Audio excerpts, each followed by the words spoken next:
and welcome to today's vlog post, coming from the same alternative location as yesterday's. Today I'll be sharing with you one of my favourite books that I've ever produced in audio form. It's from writer Chris Ward. It's the third part of his Tube Riders trilogy, Revenge, the third and final part, with it being a trilogy. I actually haven't and still haven't read the first two books in this series yet, but this, even as a standalone novel, is really, really excellent. It's engaging. It's my favourite genre. It's a dystopian fantasy, with a bit more dystopian than fantasy, but it's a really compelling, engaging, disturbing story. I'll read the back to you. Live together, die together. 3 years after the end of the Tube Riders' exile, the governor is preparing for war with Europe. Within Mega Britain's cities, pockets of rebels fight and die in the name of Martha Banks, brave leader of the surviving Tube Riders. The Tube Riders themselves, however, have disappeared. With their trail gone cold, the governor and his deadly huntsmen have no way to find them. That is, until the day the governor recovers a long-lost treasure from his past, an ancient artifact that could crush the rebellion for good. Martha Banks is about to lose everything.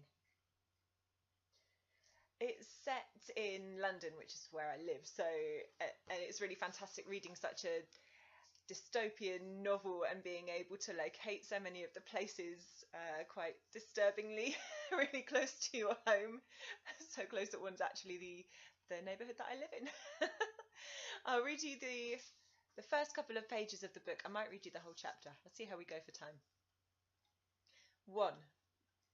Thing. The orderly seemed rather overawed to be in the presence of Maxim Cale, Lord Governor of Mega Britain. Every few seconds he glanced over his shoulder to check that the governor was still following, as if the country's leader might be playing some ridiculous game of hide and seek. "We're nearly there," the man said, in a voice so high-pitched it was almost musical. "It's just up ahead." The governor said nothing. He had long since begun to filter out the man's road commentary into a section of his mind reserved for the inane. He didn't need to know where he was going, because he could feel the pull. Like magnetism, it was the pull of 100 years of waiting, of never giving up hope. It was the pull of success, and it was the pull of welcoming. The thing was up ahead, in the unloading bay next to the landed spacecraft. After dozens of failures, his scientists had at last got the specifications correct, and the craft had returned from orbit with his lost treasure.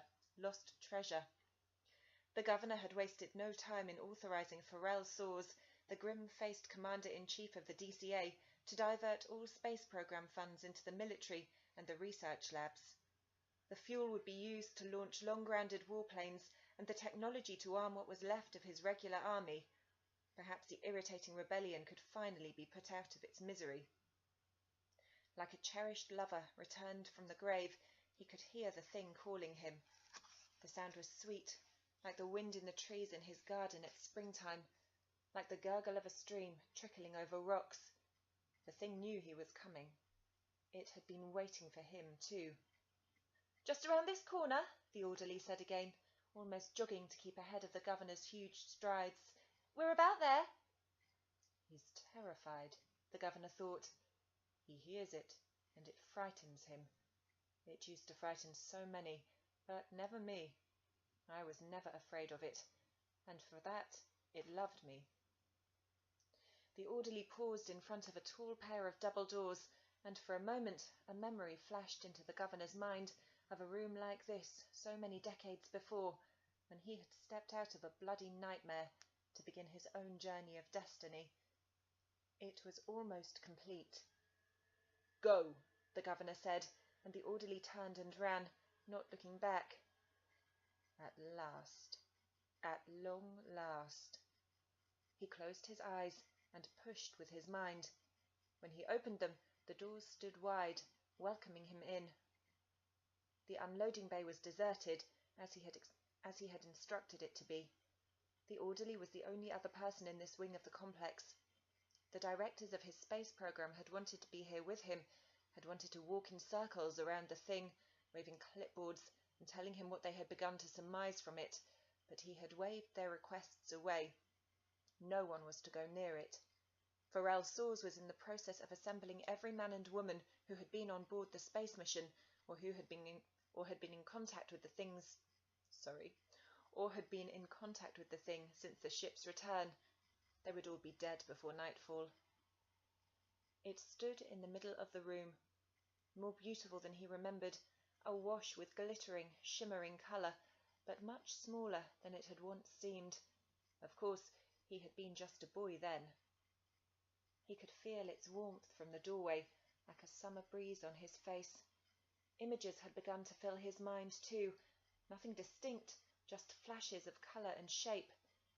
As he moved closer, they became stronger and more vivid, hallucinations and dream sequences, some he recognised as part of his own life, some that were totally alien, shapes and landscapes and faces that he had never known, that no human had ever known.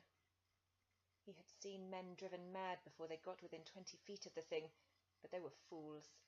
They hadn't understood that it wasn't designed to cause pain. It was designed to heal. He didn't know what it was. He had never known, but he knew what it could do. It could turn an idiot into a genius, or a broken man into a whole man again. It could make you strong, or grant you all of your desires if you only believed and gave yourself over to it in spiritual sacrifice. He had embraced it once when it had destroyed so many others, and it had protected him, loved him, turning a weak, lonely Algerian boy into the most powerful man on earth. He had believed, and he had been rewarded, I still believe in you, he whispered. I have searched for you so many years, and now you are finally returned to me. As he got within a few feet of it, the edges of the thing became less distinct.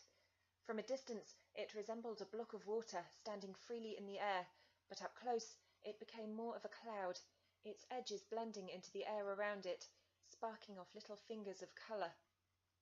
The scientists who would later take him from his family had dug it out of the snowy wastes of Siberia. Trapped in the ruins of something vast and decayed, it had been a beacon of life, adrift amidst an ocean of death. They had cut it out, like a still beating heart, from a cold, frozen corpse. He lifted a hand, reaching for it, and saw the nearest surface shimmer in response. "Hello, Massie." He started. How many years since he had been called by that name? "I have missed you." "And I have missed you too," he said aloud. He had never known if the voices were real or just his own mind playing tricks on him. It didn't matter. Whatever they were, wherever they came from, they were back. His fingers touched the edge of the thing, and a tingle of electrical current shivered through his body. There was a momentary resistance, like the surface tension on a pond, then his hand vanished into the gelatinous substance. As his arm entered up to his elbow, the inside became translucent, and he saw his arm shimmering, as if he were looking into part of one of his dreams. No longer dark brown, as it had once been, or pure white, as it had become. It was a multitude of colours, shifting and moving, as if his very skin were a rainbow wrapped around bone. "What would you ask of me?" He smiled. "You haven't changed at all, have you? Timeless, as always." "What would you ask, Massie?" He took a deep breath. "As always, the same. To be strong, to control, to see." "Then enter." He did. That was the first few pages of Chris Ward's Revenge. It's the third and final part in his Tube Riders trilogy. And even if you haven't read the first two books, which obviously you can through the normal channels, this as a standalone book is really excellent. You can buy the audiobook on Amazon, iTunes and Audible. I should probably apologise in case you've heard a rumbling in the background of today's vlog post. That is my dog Sid. He's snoring quite loudly next to me, and I don't have the heart to get rid of him. Sorry. Thank you for listening. I'm Rebecca McKernan. You can find me at RebeccaMcKernan.com and on Facebook and Twitter at Becca Tells Tales. Have a great day. Mwah.